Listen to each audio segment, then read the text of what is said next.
take for yourself a harlot and have children of harlotry. Yes, that command was from God for the prophet Hosea.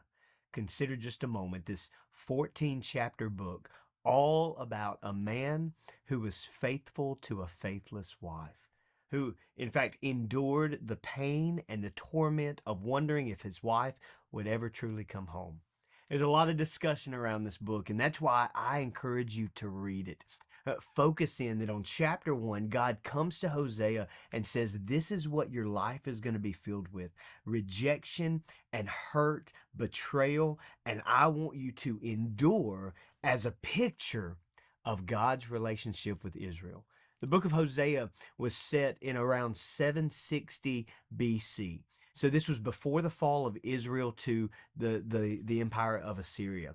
And it's so important because God is sharing with the Israelites, you are committing adultery. You, through idolatrous acts, are being a harlot in my sight. And yet, in the midst of the promise that they would go into captivity, listen to the words of God in Hosea chapter 6, verse 1. Come, let us return to the Lord, for he has torn us, but he will heal us. He has wounded us, but he will bandage us. He will revive us after 2 days. He will raise us up on the third day, that we may live before him. So let us know, let us press on to know the Lord.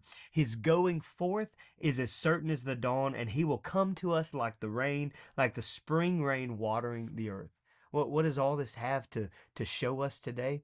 Yes, there is the reality of our sin before God. You and I have been idolaters in an adulterous relationship. We have betrayed the God who not only created us and sustains us, but loves us and died for us. And God is compassionate. He is loving and kind, and he receives us back when we would turn from our adulterous ways. Hosea is a picture for us of the love of God, not only for Israel, but for the entire world.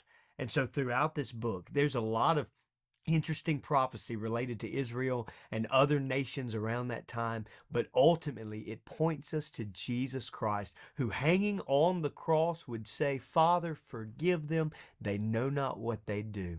A groom looking at a bride, filthy.